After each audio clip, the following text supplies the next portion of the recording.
ദാലിക കഫാറത്തു ഐമാനിക്കും, ഇതാണ് നിങ്ങളുടെ പ്രതിജ്ഞകൾ ലംഘിച്ചാലുള്ള, ഇദാ ഹലഫ്തും, ആ സത്യത്തെ നിങ്ങൾ ലംഘിച്ചാലുള്ള കഫാറത്ത്, പ്രായശ്ചിത്തം.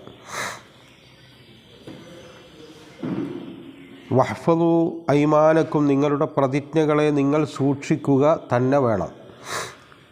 കദാലിക, അപ്രകാരം, യുബയ്യിനുല്ലാഹു, അള്ളാഹു വ്യക്തമാക്കുന്നു, ലക്കും, നിങ്ങൾക്ക്, ആയാത്തിഹി, അവൻ്റെ തെളിവുകൾ, ലഅല്ലക്കും തഷ്കുറൂൻ, നിങ്ങൾ ശുക്റുള്ളവർ, നന്ദിയുള്ളവർ ആവാൻ വേണ്ടി. യാ അയ്യുഹല്ലദീന ആമനു, ഹേ വിശ്വാസികളെ, ഇന്നമൽ ഖംറു, നിശ്ചയമായും മദ്യം, വൽ മൈസിറു, ചൂതാട്ടം, വൽ അൻസാബു, പ്രതിഷ്ഠകൾ, വൽ അസ്ലാമു, പ്രശ്നം വെക്കൽ, റിജുസുമിൻ അമലി ശൈത്താനി, അതൊക്കെ പിശാചിൻ്റെ മാലിന്യങ്ങൾ, പ്രവൃത്തി മാലിന്യങ്ങളിൽ പെട്ടതാകുന്നു. ഫജ്തനിബൂഹു, അതുകൊണ്ട് അതിൽ നിന്നൊക്കെ നിങ്ങൾ വിട്ടുനിൽക്കണം. ലഅല്ലക്കും, നിങ്ങളാവാൻ വേണ്ടി, തുഫ്ലിഹൂൻ, വിജയം വരിച്ചവർ ആവാൻ വേണ്ടി.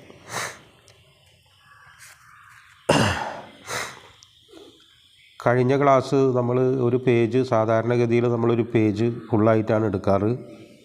പക്ഷേ കഴിഞ്ഞ ക്ലാസ് കുറച്ച് നീണ്ടുപോയത് കൊണ്ട് അത് സംഭവിച്ചില്ല.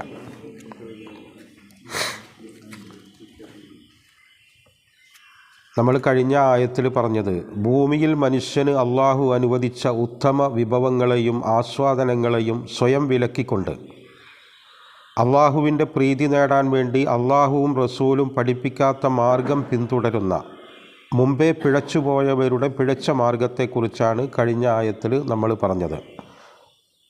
യാ അയ്യുഹല്ലദീന ആമനു ലാ തുഹർരിമു തയ്യിബാതി മാ അഹല്ലല്ലാഹു ലക്കും വലാ തഅതദു എന്ന് പറഞ്ഞിട്ട്,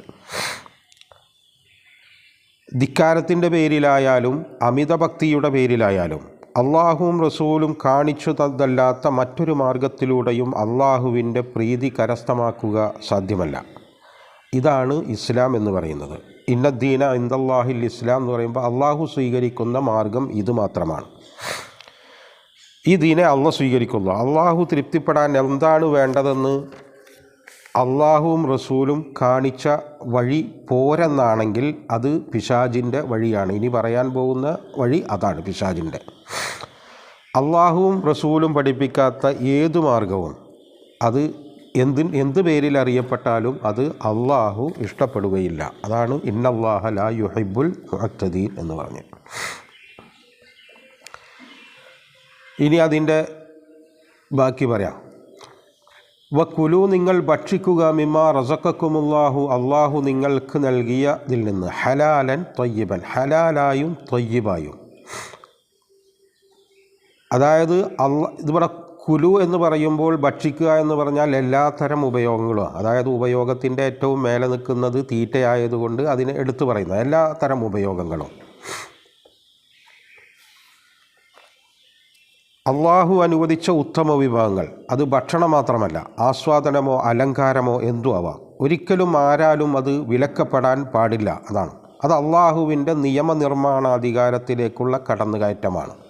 അങ്ങനെ ആരെങ്കിലും അത് പാടില്ല എന്ന് പറയുമ്പോൾ അത് അള്ളാഹുവിൻ്റെ മുലൂക്കിയത്തിലേക്കുള്ള കടന്ന് കയറ്റമാണ്.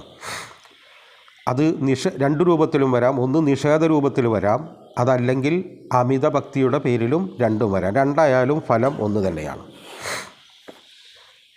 വിഭവങ്ങളുടെ ഉപയോഗത്തിൽ ഒരു വിശ്വാസി പരിഗണിക്കേണ്ടത് അത് രണ്ട് കാര്യങ്ങളാണ്. ഒന്ന്, അത് ഹലാലാണോ അത് ത്വയ്യിബാണോ എന്നുള്ളതാണ്.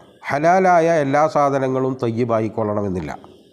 അപ്പോൾ ആട് എന്ന് പറയുന്ന സാധനം അത് ഹലാലായ ഒരു സംഭവമാണ്. പക്ഷേ അത് ചത്താൽ അത് ഹലാല് അല്ലാതായി മാറി. അപ്പോൾ ത്വയ്യിബല്ലാത്ത അവസ്ഥ ഹലാലായ വസ്തുക്കൾക്ക് തന്നെയും ഉണ്ടാവാം എന്നുള്ളതാണ്. അപ്പോൾ അരി എന്ന് പറയുന്നത് ഹലാലായ ഒരു സാധനമാണ്. പക്ഷേ അത് മോഷ്ടിച്ചു കൊടുത്താലോ, അപ്പോൾ അത് ഹലാലും അല്ലാതായി ത്വയ്യിബും അല്ലാതായി. നേരെ മറിച്ച് അതിൻ്റെ ആ സ്വത്വത്തിൽ തന്നെ അതിൻ്റെ ത്വയ്യിബിന് കുഴപ്പമൊന്നുമില്ല. പക്ഷേ നമ്മളെ സംബന്ധിച്ചിടത്തോളം അത് ഹലാലും അല്ല ത്വയ്യിബും അല്ലാതായി. അപ്പോൾ അങ്ങനെ ആ രണ്ട് സംഭവങ്ങളെ പരിഗണിക്കേണ്ടതുള്ളൂ എന്നാണ്. ഒന്ന് ഹലാലാണോ എന്നുള്ളത്, രണ്ട് അതിൻ്റെ അവസ്ഥ ഇപ്പോൾ ത്വയ്യിബാണോ എന്നുള്ളതാണ്. അപ്പോൾ അങ്ങനെയൊക്കെ അത് രണ്ടുമേ പരിഗണിക്കേണ്ടതുള്ളൂ എന്നുള്ളതാണ്. വേറെ ആരുടെയും ഒരു നിർദ്ദേശവും ഈ കാര്യത്തിൽ പരിഗണിക്കേണ്ടതില്ല എന്നാണ്. വത്തഖുല്ലാഹ്, അള്ളാഹുവിനോട് തഖ്വ പുലർത്തുക. അല്ലതി എങ്ങനത്തെ അള്ളാഹു അന്തും ബിഹി മൂമിനൂൻ, നിങ്ങൾ അംഗീകരിച്ച, നിങ്ങൾ വിശ്വസിക്കുന്ന അള്ളാഹു. പലർക്കും അള്ളാഹുവിനെക്കുറിച്ച്, ദൈവത്തെക്കുറിച്ച് പല കാഴ്ചപ്പാടുകളും ഉണ്ടാവും. ആ കാഴ്ചപ്പാടിനനുസരിച്ചല്ല ഇത് പോവേണ്ടത്. എന്താ അത് അങ്ങനെ പറയുമ്പോൾ എന്താ കാര്യം എന്ന് ചോദിച്ചാൽ, അള്ളാഹുവിനെ തൃപ്തിപ്പെടുത്തുക എന്ന് പറഞ്ഞിട്ടാണ് ഈ പരിപാടികളൊക്കെ നേരത്തെ പറഞ്ഞ ഹലാലൊക്കെ ഹറാമാക്കുന്നത്. അള്ളാഹുവിനെ തൃപ്തിപ്പെടുത്തുക, അത് അള്ളാഹു നിർദ്ദേശിച്ചതല്ലാത്ത ഒരു മാർഗം. ഒരു മുസ്ലിമിൻ്റെ വിശ്വാസം എന്ന് പറയുന്നത് അള്ളാഹു ആവശ്യക്കാരനല്ല എന്നുള്ളതാണ്. ബാക്കിയുള്ള പല വിശ്വാസങ്ങളിലും അള്ളാഹു ആവശ്യക്കാരനാണ്, അതായത് ദൈവം ആവശ്യക്കാരനാണ്. അതുകൊണ്ട് തന്നെ ഞാൻ ഇഷ്ടപ്പെടുത്തിയിട്ട് എന്തെങ്കിലുമൊക്കെ ദൈവത്തിന് കൊടുക്കുമ്പോൾ അത് ദൈവം രണ്ട് കൈയും നീട്ടി സ്വീകരിച്ചോളും എന്നുള്ളൊരു കാഴ്ചപ്പാടുണ്ട്. ആ കാഴ്ചപ്പാടിൽ നിന്നാണ് ഈ സന്യാസം ഇതൊക്കെ ഉണ്ടായി വരുന്നത്. അതായത് ഞാൻ കുറേ പീഡനങ്ങൾ അനുഭവിക്കുക, അങ്ങനെ ഞാൻ പീഡനങ്ങൾ അനുഭവിക്കുമ്പോൾ ദൈവം അത് ഇഷ്ടപ്പെട്ട് സന്തോഷിക്കും. അങ്ങനെ ഒരു അള്ളാഹുവിനെ നമുക്ക്, അള്ളാഹുവിൻ്റെ റസൂൽ നമുക്ക് പരിചയപ്പെടുത്തിയിട്ട് അള്ളാഹ് എന്താണോ പറയുന്നത് അത് അതേപടി ചെയ്യുക എന്നുള്ളതാണ് നമ്മൾ അംഗീകരിക്കുന്ന അള്ളാഹു. ആ ഒരു കാഴ്ചപ്പാട് വെച്ചിട്ടാണ് നമ്മൾ കാര്യങ്ങളെ ചെയ്യേണ്ടത്. അതായത് നമ്മൾ അള്ളാഹുവിന് ഇഷ്ടപ്പെടുമെന്ന് വിചാരിച്ചിട്ട് എന്തെങ്കിലുമൊക്കെ ചെയ്താൽ അത് ഇഷ്ടപ്പെടാൻ കുത്തിരിക്കുന്ന ഒരു അള്ളാഹുവിനെ കുറിച്ച് നമ്മളെ റസൂൽ സല്ലല്ലാഹു അലൈഹി വസല്ലം പഠിപ്പിച്ചിട്ടില്ല. അതുകൊണ്ട് തന്നെ അള്ളാഹ് പറഞ്ഞ കാര്യത്തിൻ്റെ അപ്പുറത്തേക്കും പോണ്ട, ഇപ്പുറത്തേക്കും പോണ്ട, അതിൽ കൃത്യമായി നിൽക്കുക എന്നുള്ളതാണ്. അതാണ് തഖ്വ എന്ന് പറയുന്നത്. ആ തഖ്വയിൽ നമ്മൾ നിൽക്കണം. അവിടുന്ന് അങ്ങോട്ടോ ഇങ്ങോട്ടോ നമ്മൾ പോവാൻ പാടില്ല. സ്വന്തത്തിൻ്റെയോ മറ്റാരുടെയെങ്കിലുമോ ഇഷ്ടമോ ഭാവനയോ അടിമത്തമോ മാതൃകയോ റസൂലിൻ്റെ അല്ലാതെ ഒരു മാതൃകയിലും ഈ ദീനിനെ നമ്മൾ ഉണ്ടാക്കിയെടുക്കാൻ പാടില്ല. ഇത് ഈ കൃത്യമായ ഈ രൂപത്തിൽ നിൽക്കണം. അള്ളാഹുവും റസൂലും എന്നുള്ള ഒരൊറ്റ പോയിന്റിൽ അതിലേക്കാണ് നമ്മൾ കൃത്യമായി വന്ന് നിൽക്കേണ്ടത്. അതിൽ നിന്ന് എങ്ങോട്ട് നമ്മൾ മാറിയാലും നമ്മൾ അത് പിശാചിൻ്റെ ഇതിലേക്കാണ് പോവുക. കാരണം ഇതല്ലെങ്കിൽ പിന്നെ അത് പിശാചിൻ്റെ വലയിൽ ആ സാധനം ഉണ്ട്. അതായത് നിരവധി വഴികളുണ്ടാവും, അത് ഒന്നൊന്ന് മാത്രമൊന്നുമല്ല. അതാണ് കണ്ടാണ് നമ്മൾ നൂറും പറയുമ്പോൾ ഏകവചനം പറയും, ലുലുമാത്ത് പറയുമ്പോൾ ബഹുവചനം പറയും. അത് പല വഴികളിലൂടെ വരും. ഒരു പക്ഷേ നമുക്ക് പെട്ടെന്ന് കണ്ടാൽ മനസ്സിലാവാത്ത രൂപത്തിലാവും ആ കാര്യങ്ങളൊക്കെ വരിക. ഇതിപ്പോൾ നമ്മളുടെ ഇതൊക്കെ പറയുമ്പോൾ എന്താ ചോദിച്ചാൽ, ഇത് സഹാബാക്കൾ ചെയ്തിരുന്ന, സഹാബാക്കൾക്ക് സംഭവിച്ചു പോയ ചില കാര്യങ്ങൾ വെച്ചിട്ടാണ് പറയാം. പക്ഷേ അത്രക്കൊന്നും ഇല്ലെങ്കിൽ ഇപ്പോൾ നമ്മുടെ സാധാരണ ജീവിതത്തിലൊക്കെ നമ്മൾ കാണുന്നൊരു കാര്യമുണ്ട്. ഇപ്പോൾ നമ്മൾ ഈ മയ്യത്ത് നമസ്കാരത്തിനൊക്കെ പലയിടത്തും പുറത്തൊക്കെ നിൽക്കുമ്പോൾ നിങ്ങൾ കേട്ടിട്ടുണ്ടാവും, എല്ലാവരും ചെരുപ്പൊക്കെ ഒന്ന് ഊരിച്ചിട്ട് അതിൻ്റെ മോളിൽ കയറി നോളിന്ന് ചിലവരുടെ ഒരു പ്രഖ്യാപനം കേട്ടിട്ടുണ്ടാവും. എന്താ, ആരെ അങ്ങനെ ചെയ്യാൻ പറഞ്ഞ്? ആരാണ് അങ്ങനെ ചെയ്യാൻ പറഞ്ഞത്? എല്ലാ മയ്യത്ത് നിസ്കാരങ്ങൾ പുറത്ത് നിസ്കരിക്കണോടത്ത് കേട്ട് നോക്കി. അതായത് അള്ളാഹു റസൂല് നമ്മളോട് ചെരുപ്പിട്ട് നിസ്കരിച്ചോളാൻ പറയണം. കാരണം ഈ സൂറത്തു താഹയിൽ നിങ്ങൾക്ക് കാണാം, മൂസാ നബി അലൈഹിസ്സലാമിന് വഹയി സംഭവിച്ചു കൊടുത്ത് ഫഖ്ലഅൻ അലൈക ഇന്നക ബിൽ വാദിൽ മുഖദ്ദസി തുവ, നീ നിൻ്റെ ചെരുപ്പുകൾ അഴിച്ചു വെക്കുക, നീ വിശുദ്ധമായ തുവ താഴ്വരയിലാണ്. ഇത് ബേസ് വെച്ചിട്ട് യഹൂദർ ചെരുപ്പിട്ടിട്ട് നിസ്കരിക്കില്ല. എന്നാൽ റസൂല് നമ്മളോട് പറഞ്ഞത് ഖാലഫു അലൽ യഹൂദി വന്നസറ എന്ന് പറഞ്ഞിട്ട് അവരോട് വിരുദ്ധമായിട്ട് നിങ്ങൾ ചെരുപ്പിട്ട് നിസ്കരിച്ചോളിന്നാ. അതായത് എല്ലാവരും പള്ളിയിൽ ഇങ്ങനെ ചെരുപ്പിട്ട് കയറണം എന്നല്ല അതിൻ്റെ അർത്ഥം കേട്ടോ. ഇപ്പോൾ പുറത്ത് മണ്ണിലോ എവിടെയെങ്കിലുമൊക്കെ നിസ്കരിക്കുമല്ലോ. അപ്പോൾ ഈ നമ്മളുടെ ഈ ഫിഖ്ഹിൽ തന്നെ ഇപ്പോൾ ഈ ഹുഫൊക്കെ ധരിക്കുന്നവർക്ക് 3 ദിവസം അത് തടവിയാൽ മതി അല്ലേ, അത് അഴിക്കുക പോലും വേണ്ട. അപ്പോൾ അങ്ങനത്തെവർക്കൊക്കെ അത് വെച്ചിട്ട് തന്നെ നമസ്കരിക്കാം. പക്ഷെ നമ്മൾ കണ്ടാവും നമുക്ക് ഹലാലാണത്, ചെരുപ്പോ ഷൂ ഒക്കെ ഇട്ടിട്ട് നമസ്കരിക്കൽ ഹലാലാണ്. അതിനെ ഹറാമാക്കി അത് വേറൊന്നാക്കി മാറ്റുന്നത് കണ്ട. ഇങ്ങനെ പല സംഭവങ്ങളും ഈ ദീനിലേക്ക് ഇങ്ങനെ കയറിക്കൂടാ. ഇതൊക്കെ ഇതിൻ്റെ പരിധിയിലാണ് വരിക. നമ്മൾ വലിയ സന്യാസത്തിൻ്റെ മാത്രം കാര്യമല്ല ഇത്. അങ്ങനെ ധാരാളം കാര്യങ്ങൾ നമ്മുടെ ഇതിലേക്ക് ഹലാലായ കാര്യങ്ങൾ ഹറാമാക്കുന്നത് ഇപ്പോഴും സംഭവിച്ചുകൊണ്ടിരിക്കുന്നുണ്ട്. ഇനി ഇതിനെക്കുറിച്ചിട്ട് അവരോട് ആ സംഭവങ്ങളൊക്കെ പറയുമ്പോൾ ഇവരെ ഈ മുസ്ലിമീങ്ങളെ ആദ്യം തന്നെ ഈ ശബദത്തിനെ കുറിച്ചിട്ടും അതിന് ലംഘിച്ചാലുള്ള പ്രശ്നങ്ങളെ കുറിച്ചിട്ടൊക്കെ സൂറത്തുൽ ബഖറയിൽ തന്നെ പഠിപ്പിച്ചിട്ടുണ്ട്. അപ്പോൾ ഇവർ ഈ സ്വഹാബാക്കളായ ആളുകൾ സ്വയം ചില പ്രതിജ്ഞകൾ എടുത്തു. ഞങ്ങൾ ഇനി വിരിപ്പികളൊന്നും ഉറങ്ങില്ല, ഞങ്ങൾ നല്ല മാംസം കഴിക്കില്ല, നമ്മൾ രാത്രി ഉറങ്ങില്ല, ഇങ്ങനെയൊക്കെ പറഞ്ഞിട്ട്, അതായത് അമിത ഭക്തിക്ക് വേണ്ടി മുമ്പേ പിഴച്ചുപോയ ചിലരുടെ രീതികളെ അവർ പിന്തുടരാൻ പ്രതിജ്ഞ എടുത്തു.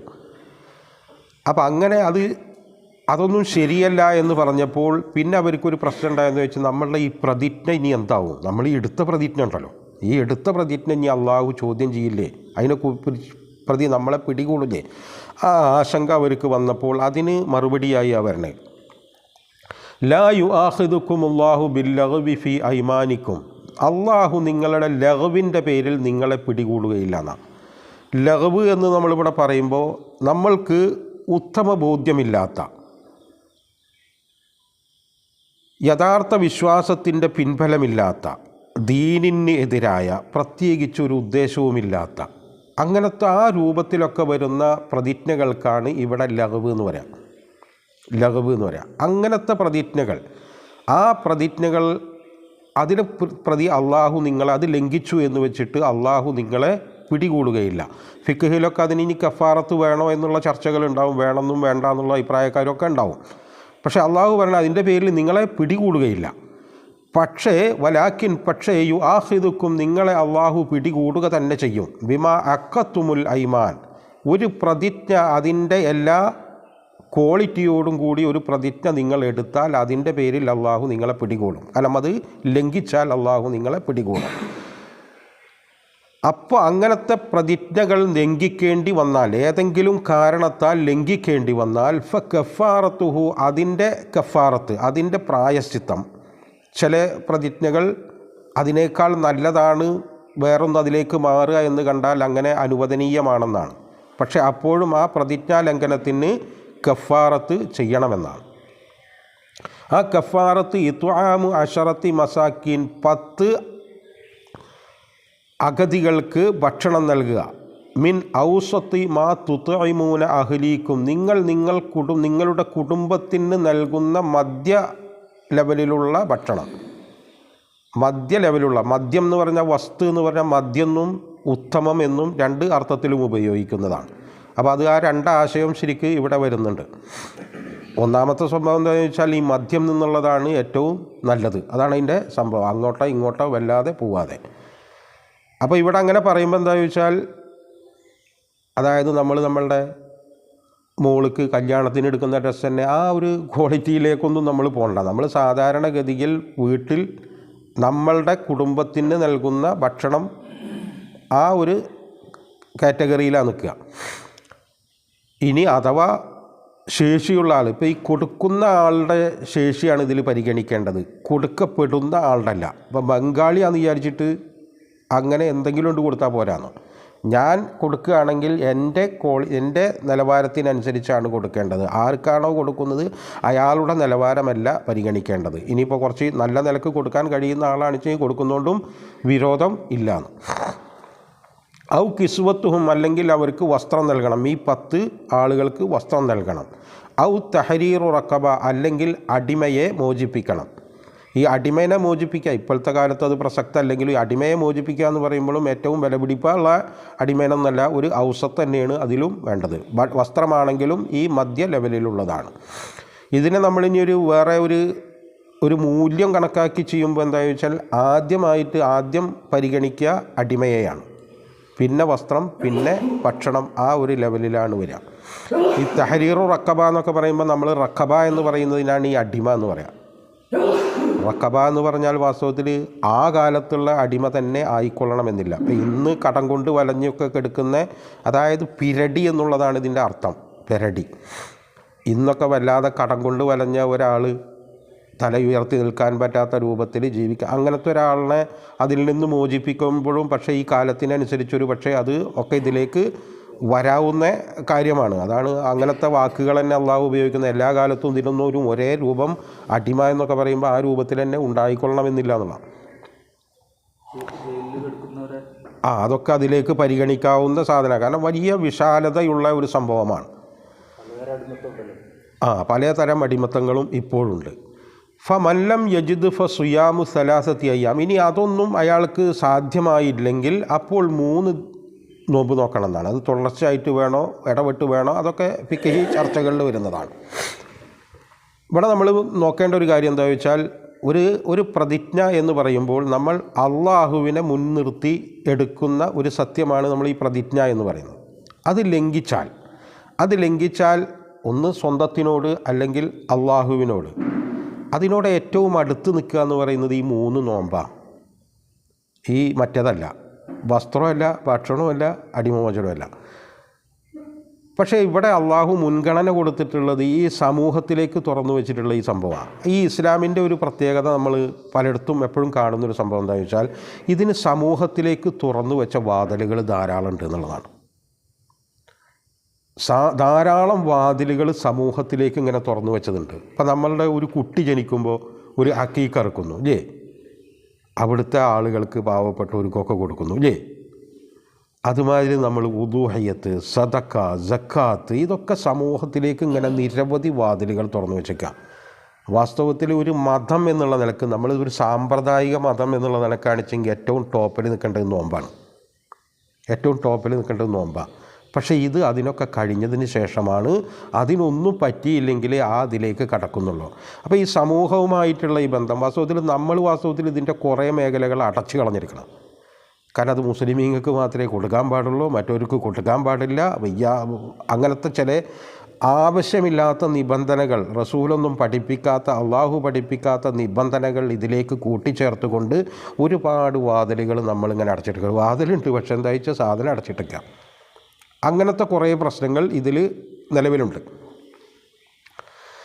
ദാലിക കഫാറത്തു ഐമാനിക്കും, ഇതാണ് നിങ്ങളുടെ പ്രതിജ്ഞ. ഇതാ ഹലഫ്തും, നിങ്ങൾ സത്യം ചെയ്താൽ എന്നാണ്. നിങ്ങൾ സത്യം ചെയ്ത് അത് ലംഘിച്ചാൽ അതിനുള്ള പ്രായശ്ചിത്തം ഇതാണ്. സത്യം ചെയ്യുക എന്ന് പറയുമ്പോൾ നമ്മൾ മനസ്സിലാക്കേണ്ട ഒരു കാര്യം, സത്യം ആരെങ്കിലും ചെയ്യുന്നുണ്ടെങ്കിൽ അത് അള്ളാഹുവിനെ കൊണ്ട് മാത്രമേ ചെയ്യാവൂ. ഉമർ റളിയല്ലാഹു അൻഹു അദ്ദേഹത്തിൻ്റെ പിതാവിനെ പിടിച്ച് സത്യം ചെയ്തപ്പോൾ, പിതാവിനെ കൊണ്ട് സത്യം ചെയ്തപ്പോൾ റസൂല് പറഞ്ഞു അത് പറ്റില്ല എന്ന്. നിങ്ങൾ സത്യം ചെയ്യുന്നുണ്ടെങ്കിൽ അള്ളാഹുവിനെ കൊണ്ട് ചെയ്യുക, അതല്ലെങ്കിൽ ചെയ്യാണ്ടിരിക്കുക. വേറെ നമ്മളുടെ ഈ ഒരു ഇതിലൊക്കെ നമ്മൾ സത്യം ചെയ്യാം, 30 യൂസുള്ള മുസാഫ്, ബദരീങ്ങൾ, ഉത്തംപള്ളി, അത് ഇത് എന്നൊക്കെ പറഞ്ഞ് ധാരാളം, അതൊക്കെ കുഫറാണ്, ഷിർക്കാണ് എന്ന് റസൂൽ സല്ലല്ലാഹു അലൈഹി വസല്ലം നമ്മളെ പഠിപ്പിച്ചിട്ടുണ്ട്. ഇമാം അഹ്മദിൽ നിന്നും അബൂദാവൂദ്, തിർമിദി അങ്ങനത്തൊക്കെ പോലത്തിൽ നിന്ന് ആ ഹദീസുകളൊക്കെ റിപ്പോർട്ട് ചെയ്യപ്പെട്ടിട്ടുണ്ട്. അപ്പോൾ ഈ സത്യം ചെയ്യുന്ന കാര്യം പറയുമ്പോൾ അതും കൂടി നമ്മൾ ശ്രദ്ധിക്കണം. വഹ്ഫളു ഐമാനക്കും, നിങ്ങൾ ഈ പ്രതിജ്ഞകളെ നിങ്ങൾ ശ്രദ്ധിച്ച് സൂക്ഷിച്ച് പരിപാലിക്കുക തന്നെ വേണമെന്നാണ്. ഇത് നമ്മൾ പറയുമ്പോൾ എന്താ ചോദിച്ചാൽ, ഇപ്പോൾ ഇനി പറയാൻ പോകുന്ന ഈ മൈസിറൊക്കെ പറയുമ്പോൾ, ഇനി പറയാൻ പോകുന്ന ആയത്തിൽ ഈ മൈസിർ, നമ്മളിന്ന് കാണുന്ന ലോട്ടറി അല്ല ഖുർആൻ ഇവിടെ പറയുന്ന മൈസിർ എന്ന് പറയുന്നത്. അന്നത്തെ മൈസിർ എന്ന് പറഞ്ഞാൽ അത് സാധുക്കൾക്ക്, പാവപ്പെട്ടവർക്ക് വലിയ ഉപകാരമുണ്ടായിരുന്ന രീതിയിലുള്ള മൈസിറായിരുന്നു. അപ്പോൾ ഇപ്പോൾ നമ്മളിവിടെ പറയുമ്പോൾ ഈ പ്രതിജ്ഞാലംഘനം എന്ന് പറയുമ്പോൾ ഇത് വെച്ചിട്ട് സാധുക്കൾക്ക് കുറേ പ്രയോജനങ്ങളുണ്ട് ഇല്ലേ എന്ന് വെച്ചിട്ട് അതൊരു പരിപാടിയാക്കി എടുക്കരുത് എന്നാണ്. ഇതിനൊക്കെ സാധ്യതകളുണ്ട്. കാരണം ഇതൊക്കെ മുമ്പേ നടന്നു പോയതും പ്രശ്നങ്ങൾ ഉണ്ടാക്കുന്ന, കാരണം ആളുകൾക്ക് പ്രയോജനം കിട്ടുമല്ലോ. നമ്മളൊരു പ്രതിജ്ഞ എടുത്തിട്ട് അതങ്ങ് ലംഘിച്ചാൽ ആളുകൾക്ക് അതൊരു സംഭവമല്ലേ. അങ്ങനെ അതൊരു രീതിയായി മാറരുത്.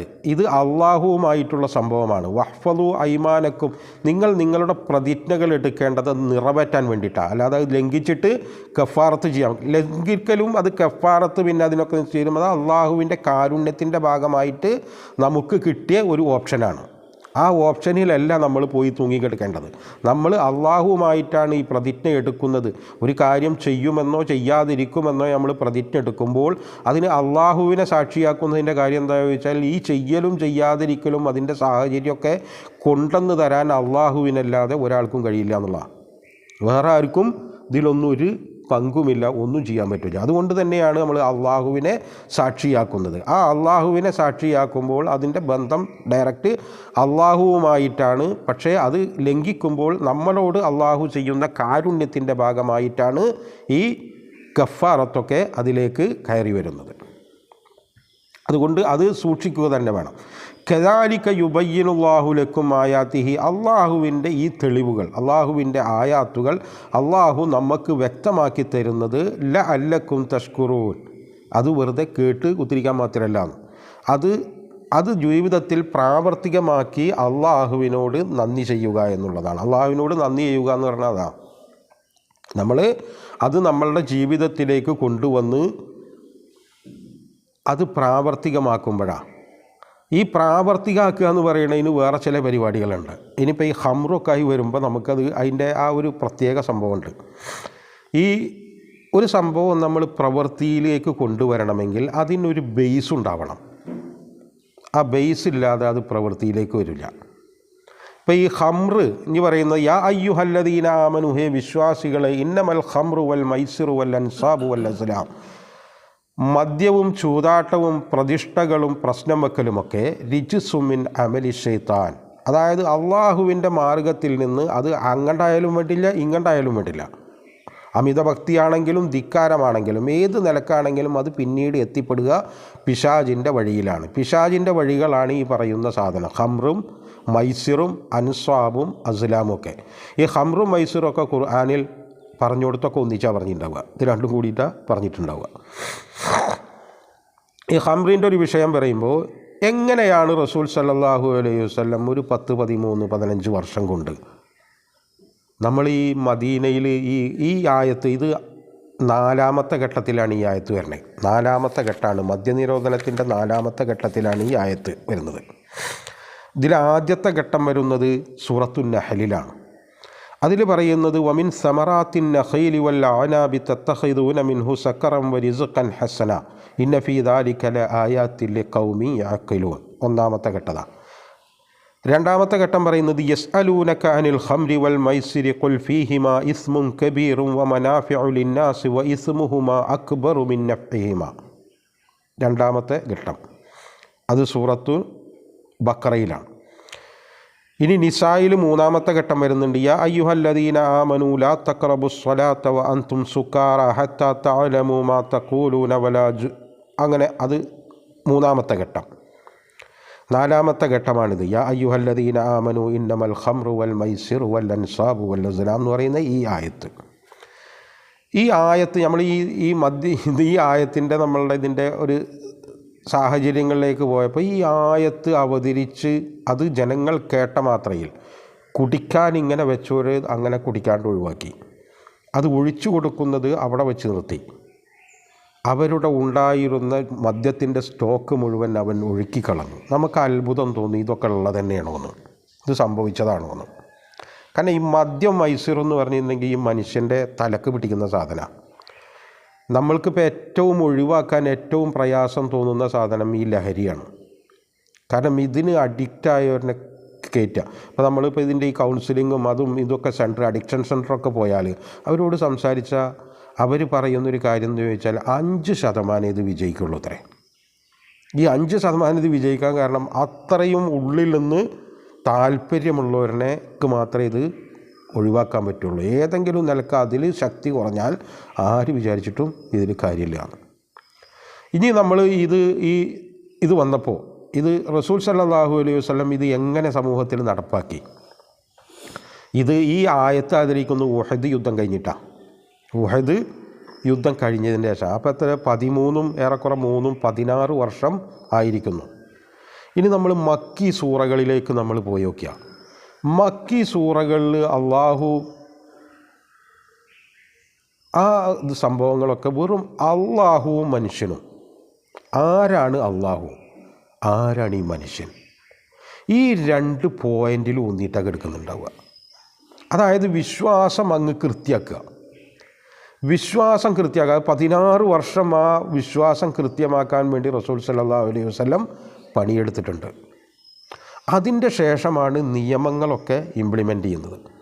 അതായത് ഇത് ഒരു നിയമം കേൾക്കുന്ന മാത്രയിൽ തന്നെ അള്ളാഹു അത് പറയേണ്ട താമസം, അത് ഏറ്റെടുക്കാവുന്നൊരു മാനസികാവസ്ഥ ഈ വിശ്വാസികളിൽ ഉണ്ടായിരിക്കുന്നു എന്നുള്ളതാണ്. അതുണ്ടാക്കിയെടുക്കാനാണ് റസൂൽ സല്ലല്ലാഹു അലൈഹി വസല്ലം ഈ 16 വർഷത്തോളം ഈ പണിയെടുക്കുന്നത്. നമ്മൾ ഇതിൻ്റെ ഇതിലേക്ക് പോയി നോക്കുക. അതായത് ആദ്യത്തെ ആദ്യം അതിനെ സൂറത്തു നഹലിൽ അതിനെ ബന്ധിക്കുന്നത് ധർമാധർമ്മ ബോധത്തോടൊരു ഇണക്കി നിർത്തലാണ്. അതായത് അതിൽ നിന്ന് സക്കറുമുണ്ട്, നല്ല ഭക്ഷണമുണ്ട്. അപ്പോൾ ആദ്യം തന്നെ ആ ഒരു ഒരു ഒരു ധർമാധർമ്മ ബോധത്തിനോട് ഈ സാധനത്തിനെ ഒന്ന് ഇണക്കി നിർത്തുക ചെയ്യുന്നത്. രണ്ടാമത്തെ ഘട്ടത്തിൽ ഇസ്ലാമിൻ്റെ ഒരു അടിസ്ഥാന തത്വമാണ് ഏറ്റവും ഒരു നന്മയും തിന്മയും തിരഞ്ഞെടുക്കുമ്പോൾ ഏതിലാണോ കൂടുതൽ നന്മ അത് തിരഞ്ഞെടുക്കുക എന്നുള്ളത്. രണ്ടാമത് ഘട്ടം അതിലാണ് ഊന്നുന്നത്. ഏറ്റവും നന്മ കെടുക്കുന്നത് അതിലാണ്. ഇതിലും ചില ഗുണങ്ങളൊക്കെ ഉണ്ട്, ഇതിലും ചില ഗുണങ്ങളൊക്കെ ഉണ്ട്, പക്ഷേ ഏറ്റവും നല്ലത് അതാണെന്നുള്ളത്. മൂന്നാമത്തെ ഘട്ടം അത് ഡയറക്റ്റ് നമസ്കാരത്തിനുമായി ബന്ധിപ്പിച്ചു. അതായത് അള്ളാഹുവിൻ്റെ മുന്നിൽ നിങ്ങൾ നിൽക്കുമ്പോൾ ഹുദൂ സീനത്തക്കും ഇന്ദ കുല്ലി മസ്ജിദിന് ആ പോയിന്റിൽ വരിക. അതായത് സുബോധം എന്ന് പറയുന്ന ആ സാധനത്തിന് ഒരു പരിക്കുമായിട്ട് നിങ്ങൾ അള്ളാഹുവിനെ എത്തി നിൽക്കരുത്. അള്ളാഹുവുമായിട്ടുള്ള ആ ബന്ധവുമായി ഈ സംഭവത്തെ ബന്ധിപ്പിക്കുകയാണ്.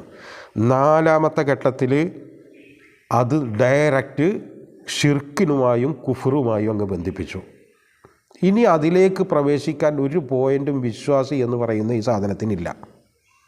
അതായത് അൻസാബ്, അസ്ലാം അതുമായിട്ട് ഈ ഖംറിനെയും മൈസിറിനെയും അങ്ങ് ബന്ധിപ്പിച്ചു. അതായത് കൃത്യമായി ഒരു മനസ്സിനെ കീഴടക്കിക്കൊണ്ടുള്ള ഒരു പരിപാടിയായിട്ടാണ് ഈ സംഭവം കൊണ്ടുവരുന്നത്. അങ്ങനെ കൊണ്ടുവന്നിട്ടാണ് ഇനി നമ്മുടെ ഈ സമൂഹത്തിന് സംഭവിക്കുന്നത് എന്താണെന്ന് നോക്കിയെങ്കിൽ, നമ്മുടെ ഈ സമൂഹത്തിൻ്റെ പ്രശ്നം എന്ന് പറയുന്നത് നമ്മളിപ്പോൾ ഒക്കെ പറയുന്നത് കേൾക്കുമല്ലോ, ഈ സമുദായ ഐക്യം എന്നൊക്കെ പറയുമല്ലോ. എന്തിൻ്റെ പേരിലാണ് നമ്മൾ ഐക്യപ്പെടുക? സത്യത്തിൽ നമ്മളുടെ കാലം കൊണ്ട് നമ്മൾ ഈ വിശ്വാസത്തിൽ നിന്ന് വളരെ അകന്നു പോയിരിക്കണം. നമ്മൾക്കിപ്പോൾ ഒരു വാദം മാത്രമാണ് നമ്മൾ വിശ്വാസിയാണെന്നുള്ളതും പിന്നെ കുറച്ച് ആചാരങ്ങളും മാത്രമേ ഉള്ളൂ. അള്ളാഹുവും റസൂലും കാണിച്ചു തന്ന ഈ യഥാർത്ഥ ദീനിൽ നിന്ന് നമ്മൾ എത്രയോ അകലെയാണ് കിടക്കുന്നത്. അതിനെ ആ യാഥാർത്ഥ്യത്തിനെ നമ്മൾ അഭിസംബോധന ചെയ്യാതെ, അതൊരു യാഥാർത്ഥ്യമാണ്, ആ യാഥാർത്ഥ്യത്തിനെ നമ്മൾ അഭിസംബോധന ചെയ്യാതെ ഈ ഭിന്നിച്ച് കിടക്കുന്ന ഈ സംഘടനകളെ അല്ലെങ്കിൽ ഈ സമുദായത്തിൽ ഭിന്നിച്ച് കിടക്കുന്നവരെ ഒന്നിച്ചു കൊണ്ടുവരിക എന്ന് പറയുന്നത് അതൊരു ഒരു വെറും ദിവാസ്വപ്നമാണ്. അത് നടക്കില്ല. കാരണം കതിരിൽ കൊണ്ടുപോയിട്ട് വളം വെച്ചിട്ടൊരു കാര്യമില്ല. ചികിത്സിക്കേണ്ടത് അത് അടിസ്ഥാനത്തിൽ നിന്നാണ്. നമ്മൾ ഈ ഖുർആനിൽ നിന്നും ഈ നബിചര്യയിൽ നിന്നും എത്രയോ അകന്നുപോയി. അത് നമ്മളില്ല എന്നൊന്നും പറഞ്ഞിട്ട് കാര്യമില്ല. നമ്മൾ കെടുക്കുന്നത് വേറെ എന്തിലാണ്. അതായത് മുമ്പേ പിഴച്ചുപോയ ആ സമൂഹങ്ങളുടെ നിരവധി ആചാരങ്ങൾ നമ്മളുടെ ദീനിലേക്ക് കടത്തിക്കൂട്ടി അത് ദീനാണെന്ന് വിചാരിച്ച്, അതായത് ദീനിന് വേറൊരു കുപ്പായിട്ടിട്ട് ആ സാധനത്തിന് ദീനാണെന്ന് തെറ്റിദ്ധരിച്ചിട്ടാണ് നമ്മൾ നിൽക്കുന്നത്. അങ്ങനെ നിൽക്കുന്ന ഒരു സമൂഹത്തിൽ ഇനി നമ്മൾ എന്ത് പുറം പരിപാടികൾ ചെയ്തിട്ടും അത് ഐക്യത്തിലേക്കൊന്നും പോകാൻ പോകുന്നില്ല. നേരെ മറിച്ച് നമ്മൾ ഈ ഖുർആനിലേക്കും സുന്നത്തിലേക്കും മടങ്ങിയാൽ ഈ ഭിന്നിച്ച് നിൽക്കൽ താനേ ഇല്ലാതെയാവും. അതാണ് റുദ്ദൂഹു ഇലല്ലാഹി വർ റസൂൽ എന്ന് പറയുന്നത്. പ്രശ്നങ്ങളുണ്ടാകുമ്പോൾ അതിൻ്റെ ബേസ് ഖുർആനും ഹദീസും വെച്ച് നമ്മൾക്ക് മനസ്സിലാക്കാനും പരിഹരിക്കാനും കഴിയുകയാണെങ്കിൽ ഈ പ്രശ്നങ്ങളൊക്കെ അവസാനിക്കും. അതിൻ്റെ ശേഷവും പിന്നെ ആരെങ്കിലും ഉണ്ടെങ്കിൽ യാതൊരു സംശയമില്ലാതെ നമുക്ക് പറയാൻ പറ്റും, എന്ത്, അവർ കാഫറാണെന്ന് പറയാൻ പറ്റും. ഇപ്പം നമുക്ക് പറയാൻ പറ്റില്ല. കാരണം സാധാരണ ജനങ്ങൾ വലിയ അജ്ഞതയിലാണ് കിടക്കുന്നത്. സാധാരണ ജനങ്ങളാണ് ഈ ഖുർആൻ്റെയൊക്കെ വിഷയം. കൽപ്പിച്ചു കൂട്ടി അറിവും കാര്യമൊക്കെ ഉണ്ടായിട്ടും കൽപ്പിച്ചു കൂട്ടിയിട്ട് ഇതിനെ പിഴപ്പിക്കാനായിട്ട് നടക്കുന്ന അവരെ ഇനി പോയിട്ട് നന്നാക്കാൻ വന്നിട്ട് കാര്യമില്ല. അവരൊന്നും ഇതിലേക്ക് ഇനി മടങ്ങാനും പോകുന്നില്ല. പക്ഷേ ഈ സാധാരണ ജനങ്ങൾ എന്ന് പറയുന്ന ആളുകൾ ഇവരുടെ പിന്നാലെയാണ്. അവരിലേക്കാണ് വാസ്തവത്തിൽ നമ്മൾ ഈ ഖുർആനും സുന്നത്തൊക്കെ എത്തിക്കേണ്ടത്. അവർക്ക് ഇതൊക്കെ പറഞ്ഞാൽ വേഗം മനസ്സിലാവും. നമുക്ക് വെറുതെ തോന്നുക ഇവർക്ക് മനസ്സിലാവില്ല എന്ന്. പക്ഷേ ഈ പറയാനുള്ള ഈ സാഹചര്യം എവിടെ?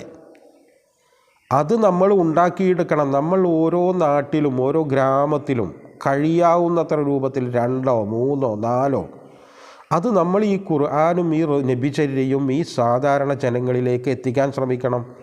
കാരണം ഒരു ശരിയായ കൃത്യമായ ഒരു മനസ്സ് ഒരു മനുഷ്യർക്ക് ഉണ്ടെങ്കിൽ അതുണ്ടല്ലോ. അതിനെ വക്രമാക്കി കൊണ്ടുപോവുകയാണ്. അതിനെ തിരിച്ചു കൊണ്ട് നടത്താൻ അത്ര വലിയ ബുദ്ധിമുട്ടൊന്നുമില്ല. കാരണം ഇതിൻ്റെ അടിസ്ഥാനത്തിലേക്ക് കൊണ്ടുവരാൻ അത്ര ബുദ്ധിമുട്ടുള്ള കാര്യമില്ല. പക്ഷേ അതിലേക്കുള്ള ആ സംഭവങ്ങളെ തടയാണ്, ആ സംഭവങ്ങളെ തടഞ്ഞു നിർത്തുകയാണ്. അതാണ് ഈ സംഭവിക്കുന്നത്. അതിനെ നമുക്കൊരു പരിഹാരം കാണാൻ കഴിഞ്ഞാൽ ഈ ഇസ്ലാമിലേക്ക് ഈ ജനങ്ങളെ തിരിച്ചു കൊണ്ടുവരാൻ വലിയ ഒരു ബുദ്ധിമുട്ടൊന്നുമില്ല. പക്ഷേ അതെന്താ ചെയ്യേണ്ടതെന്ന് ചോദിച്ചാൽ അതിന് സാധ്യതയുള്ള ആളുകൾ സാധ്യമാവുന്ന രൂപത്തിലൊക്കെ അത് എത്തിക്കാൻ ഒരു ശ്രമം നടത്തണം. അങ്ങനെ ശ്രമം നടത്തുമ്പോൾ അതിന് ഫലമുണ്ടാകും. അതൊക്കെ വാസ്തവത്തിൽ ഈ ഖംറുമായി ബന്ധിപ്പിച്ചിട്ട് കണ്ട ഇത് ഈ സംഭവങ്ങൾ വരുന്നിട്ട് പിന്നെ അത് ഖംറുമായി ബന്ധിക്കാം. ഈ മനുഷ്യൻ്റെ ഒരു വിഷയം എന്താ ചോദിച്ചാൽ എല്ലാ സംഭവങ്ങളും ആസ്വദിക്കും എന്നുള്ളതാണ്. അത് മനുഷ്യൻ്റെ ഒരു സംഭവം. മനുഷ്യർക്ക് എന്ത് സംഭവം ആസ്വദിക്കാൻ പറ്റും. ഇവിടെ ഈ മൈസൂർ എന്ന് പറയുമ്പോൾ ആ കാലത്ത് അവിടെ നടന്ന മൈസൂർ എന്ന് പറയുന്നത് സാധുക്കൾക്ക് വലിയ ഉപകാരങ്ങൾ ഉണ്ടാകുന്ന മൈസൂറായിരുന്നു. നമ്മൾ ഈ പറയുമ്പോഴത്തെ ഭാഗ്യക്കുറി അല്ലായിരുന്നു. അവരെന്താ ചെയ്യാന്ന് ചോദിച്ചാൽ അവരുടെ ഈ ശൈത്യകാലത്തുള്ള ഒരു സമ്പന്നരുടെ ഒരു വിനോദമായിരുന്നു അത്ര ഇത്. എന്നാൽ അവരെന്താ ചെയ്യാന്ന് ചോദിച്ചാൽ ഒരു ഒട്ടകത്തിനെയോ മറ്റൊക്കെ അല്ലെങ്കിൽ പല ഒട്ടകങ്ങളെയൊക്കെ നറുക്കിട്ടിട്ട് എടുക്കും. ഒരു വിഭാഗമാണ് കാശ് പേ ചെയ്യുക, വേറൊരു വിഭാഗത്തിനാണത് കിട്ടുക. ഈ കിട്ടിയ ആളുകൾ അവർ ഉപയോഗിക്കുകയല്ല ചെയ്യുക. ഈ കിട്ടിയ ആളുകൾ അവരുടെ ഈ പെരുമയൊക്കെ പറയാൻ വേണ്ടി അവരിത് ഇല്ലാത്തവർക്ക് വിതരണം ചെയ്യുക. അങ്ങനെ വിതരണം ചെയ്യുമ്പോൾ ആളുകൾക്ക് ഇതിൽ വലിയ പ്രയോജനമുണ്ട്. അത് ഈ മദ്യത്തിലും അവരുണ്ട്. അവരിതൊക്കെ ഇങ്ങനെ സൽക്കരിക്കും, മറ്റുള്ളവർക്ക് കൊടുക്കും, അതിനു വേണ്ടി പണം ചെലവഴിക്കുക. അങ്ങനെ വെറും കുടി മാത്രമല്ല, അവരുടെ ആ പ്രതാപം കാണിക്കുന്ന പല നടപടികളും ഇതിലുണ്ട്. ഇപ്പോൾ നമ്മളിപ്പോൾ വലിയ കല്യാണമൊക്കെ നടത്തുമ്പോൾ അതുകൊണ്ട് ആൾക്കാർക്ക് പണി കിട്ടുന്നുണ്ട് എന്ന് പറയുന്നത് പോലെ, അല്ലെങ്കിൽ ചെത്തുതൊഴിലാളികളുടെയൊക്കെ കാര്യം പറയുന്നത് പോലെ ആളുകൾക്ക് പ്രയോജനമുള്ള കാര്യങ്ങളാണ്. അതുകൊണ്ടാണ് ഖുർആൻ നേരത്തെ അതിൽ ചില പ്രയോജനങ്ങളുണ്ട് എന്നൊക്കെ പറയണത്. അല്ലാതെ അതിൽ ആരോഗ്യം വെച്ചിട്ടുള്ള കാര്യമൊന്നുമല്ല. അപ്പോൾ ജനങ്ങൾക്ക് പ്രയോജനം കിട്ടുന്ന ആ കാര്യങ്ങൾ അതൊക്കെ ഇതിൽ കിടക്കുന്നുണ്ട്. അങ്ങനെ നമ്മളുടെ ഈ വിഷയങ്ങളിലും ഉണ്ടാവും. നമ്മളിപ്പം ഈ ദീനിനെ അങ്ങോട്ടും ഇങ്ങോട്ടുമൊക്കെ മാറ്റുമ്പോഴുണ്ടാവും ഈ പ്രയോജനം വിഷയങ്ങളൊക്കെ അതിലും ഉണ്ടാവും. അങ്ങനെയൊക്കെ അതൊക്കെ ഇത് കൂടി ബന്ധിപ്പിച്ചിട്ടാണ്. കാരണം ഇതൊക്കെ ആയത്തുകളൊക്കെ വെക്കുമ്പോൾ അതിന് കൃത്യമായ യുക്തിഭദ്രമായ സംഭവങ്ങളുണ്ട്. അപ്പോൾ അത് പറയുമ്പോൾ തന്നെ നമ്മൾ ഇതിലേക്ക് ഈ ദീനിലേക്ക് ഇതുപോലെ തന്നെ ലഹരിയാണ് എല്ലാ സംഭവങ്ങളും ലഹരിയാണ്. അത് സൂറത്തുൽ കഹ്ഫിൽ ആയത്ത് ഓർമ്മയുണ്ടോ? എനിക്കിപ്പോൾ അത് ഓർമ്മയില്ല. സൂറത്തുൽ കഹ്ഫിൽ ആ ആയത്ത് പറയുന്നുണ്ട്, അതായത് ഭൂമിയിലുള്ള ഇന്നാ ജഅൽനാ മാ അലൽ അർളി സീനത്തൻ ലഹാ ലിനബ്ലുവഹും അയ്യുഹും അഹ്സനു അമലാൻ. നമ്മൾ സീനത്ത് എന്ന് പറയുമ്പോൾ അലങ്കാരം എന്ന് പറയും. വാസ്തവത്തിൽ ഖുർആനിൽ നിങ്ങൾ എവിടെ എടുത്ത് നോക്കി, സീനത്ത് എന്ന് പറയുമ്പോൾ വെറും ആഭരണോ അലങ്കാരം എന്നല്ല, ആസ്വാദനങ്ങളാണ്. കൊലപാതകത്തിലടക്കം ആളുകൾ ആസ്വാദനം കണ്ടെത്തുന്നുണ്ട്. എല്ലാ സംഭവങ്ങളിലും മനുഷ്യന് ആസ്വദിക്കാൻ കഴിയും. അത് മനുഷ്യൻ്റെ ഒരു പ്രത്യേകതയാണ്. അപ്പോൾ അതുകൊണ്ട് തന്നെ നമ്മൾ ഈ കാട്ടിക്കൂട്ടുന്ന കാര്യങ്ങളിലൊക്കെ ആസ്വാദനങ്ങൾ ഉണ്ടാകും. ആ ആസ്വാദനങ്ങളുടെ പിന്നിൽ അങ്ങനെ പോവും. അത് ശൈത്താൻ അവർക്ക് ആസ്വാദനമാക്കി അത് വളരെ ഭംഗിയാക്കിയൊക്കെ കാണിച്ചു കൊടുക്കും. വൽ അൻസാബ്, ഈ അൻസാബൊക്കെ അതിൽ പെടുന്ന. കാരണം ഈ പ്രതിഷ്ഠകൾക്ക് മേലെയാണ് അവർ ഈ ബലിയൊക്കെ ഈ അറവൊക്കെ നടത്തിയിട്ട് അതിൻ്റെ രക്തമൊക്കെ അതിൻ്റെ മുകളിൽ തെളിച്ച് അത് പിന്നെ ദൈവത്തിനാക്കി അത് ആരാധനയാക്കി മാറ്റി പല സംഭവങ്ങളും. അതൊക്കെ അൻസാബ്. ഇപ്പം നമ്മൾ അൻസാബ് എന്നൊക്കെ പറയുമ്പോൾ നമുക്കുണ്ട് കുറേ അൻസാബുകൾ. ഇതിന് പ്രതിഷ്ഠയും ബലിപീഠമൊന്നും വേണമെന്നില്ല. അപ്പോൾ മുഹയ്യദ്ദീൻ ശൈഖിന് നീർച്ചാക്കിയാൽ അതൊരു അൻസാബാണ് അല്ലേ? അല്ലെങ്കിൽ ചോരയൊന്നും വേണ്ട. ഇപ്പോൾ ഖുർആൻ പറയുമല്ലോ വമാ ഉഹില്ല ലി ഗൈരില്ല എന്നല്ലേ. എന്താ വാസ്തവത്തിൽ ഈ ഹലല എന്ന് പറഞ്ഞാൽ ശബ്ദമുയർത്തുകയാണ്.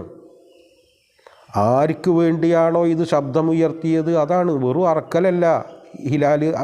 ഹിലാൽ എന്ന് പറയുന്ന ആ വാക്കന്നെ, അപ്പോൾ മാസപ്പിറവിക്ക് ഹിലാൽ എന്ന് പറയുന്ന ആ പേര് വന്നത് തന്നെ ഇത് കണ്ടാൽ ആളുകൾ അന്നത്തെ കാലത്തെ ആളുകൾ കുരവയിട്ടിട്ട് ഒച്ചുണ്ടാക്കുമത്രേ. അല്ല വേറെ മാർഗ്ഗമൊന്നും വാട്സാപ്പൊന്നും ഇല്ലല്ലോ. അപ്പോൾ അതാണ് ഉഹില്ല ലി ഗൈരില്ല. ആ വാക്കുകളിൽ തന്നെയുണ്ട് അതിൻ്റെ ഇമേജ്. നമ്മളതിന് മലയാളത്തിൽ അറവ് എന്ന് പറയുമ്പോൾ വേറൊന്നാണ്. കാരണം മുഹയ്യദ്ദീൻ ശൈഖിനെ നീർച്ചാക്കിയിട്ടുണ്ടാവും, നറക്കുമ്പോൾ ബിസ്മില്ല എന്ന് പറഞ്ഞിട്ടുണ്ടാവും. ആകെ കുഴപ്പമാവും. പക്ഷെ ആ കുഴപ്പങ്ങളൊക്കെ ഒഴിവാകും വമാ ഉഹില്ല ലി ഗൈരില്ല എന്ന് പറയുമ്പോൾ. അപ്പോൾ അതൊന്നും മനുഷ്യന് അള്ളാഹു അല്ലാത്ത ആരുടെ പേരിൽ വന്നാലും അതൊന്നും തിന്നാൻ പറ്റില്ല. അതൊക്കെ നേരത്തെ പറഞ്ഞ ഹലാലും അല്ല ത്വയ്യിബും അല്ലാതായി മാറും. ഇതൊക്കെ നമ്മൾ ധാരാളം തിന്നിട്ടുള്ള അതായി പറയണത്. മുഹയ്യദ്ദീൻ ശൈഖിൻ്റെയും സുലൈമാൻ നബിയുടെ കോഴിയൊക്കെ ഇഷ്ടം പോലെ അടിച്ചിട്ടുള്ള ആൾക്കാരാണ് നമ്മൾ. നമ്മൾ ഇതൊക്കെ മനസ്സിലാക്കിയാലെങ്കിലും നമ്മളതിനൊന്ന് പോകണം. ഇപ്പോഴും ധാരാളം ആൾക്കാർ ഇത് ഈ സുലൈമാൻ നബിയുടെ കോഴിയൊക്കെ അവിടെ ഇവിടെ മൂത്ത് നിരച്ച് നിൽക്കുന്നതാണ് നമ്മൾ കാണാം. വലിയ വലിയ കോഴികൾ തീരെ ഇറക്കൂല അങ്ങനെ. അപ്പോൾ ഇതൊക്കെ നമ്മുടെ സമൂഹത്തിൽ ഇപ്പോഴും നടക്കുന്നുണ്ടെന്ന് പറയാം. അസ്ലാമു എന്ന് പറയുന്ന ഈ പ്രശ്നം വെക്കൽ, ഓരോ അമ്പെറിഞ്ഞിട്ടും ഇതൊക്കെ പ്രശ്നം വെക്കുക, നറുക്കെടുപ്പ്, ഇതൊക്കെ ഈ സാധനങ്ങളാണ്. നറുക്കെടുപ്പൊക്കെ ഉദ്ദേശിക്കുന്നത് അതിലൊക്കെ ഹലാലാവുന്നൊരു രൂപമേ ഉള്ളൂ. അതായത് തുല്യ അവകാശമൊക്കെ നിൽക്കുക. അപ്പോൾ എനിക്കും ഒരാൾക്കും തുല്യ അവകാശമാണ് ഒരു കാര്യത്തിൽ, തീരുമാനം എടുക്കാൻ പറ്റുന്നില്ല. അങ്ങനത്തെ അടുത്തൊക്കെ ഈ നറുക്ക് എന്ന് പറയുന്നത് ഹലാലാവുള്ളൂ. ബാക്കിയുള്ള ഏത് രൂപത്തിൽ വന്നാലും അതൊന്നും ഹലാലാവുകയില്ല. അതാണ് റിജ്സും മിൻ അമലി ഷെയ്ത്താൻ. ഇതൊക്കെ ഷെയ്ത്താൻ്റെ അമലുകളാണ്. ഇതൊക്കെ ഷെയ്ത്താൻ്റെ അമലുകളാണ്. ഷെയ്ത്താൻ്റെ പ്രശ്നം എന്താണെന്ന് ചോദിച്ചാൽ, ഷെയ്ത്താൻ പല രൂപത്തിൽ, എല്ലാ രൂപത്തിലും നമ്മളിലേക്ക് കടക്കുന്നുള്ളതാണ്. അത് നേരത്തെ പറഞ്ഞ ഹറാമ് ഹലാലാക്കിയിട്ട് മാത്രമല്ല, ഹലാലുകൾ ഹറാമാക്കിയിട്ടും വരും. പ്രത്യക്ഷത്തിൽ ഇത് മനസ്സിലാവാൻ കുറച്ച് ബുദ്ധിമുട്ടാണ്. ഇതിൽ നിന്ന് തെറ്റിക്കുന്ന ഏത് വഴിയും പിശാചിന് പഥ്യമാണ്. അതുകൊണ്ട് പിശാചിൻ്റെ വഴികളാണ് അള്ളാഹു ഈ കാണിച്ചു തന്ന, റസൂല് മാതൃക കാണിക്കാത്ത ഏത് വഴിയും നമുക്ക് വാസ്തവത്തിൽ വളരെ എളുപ്പമാണ്.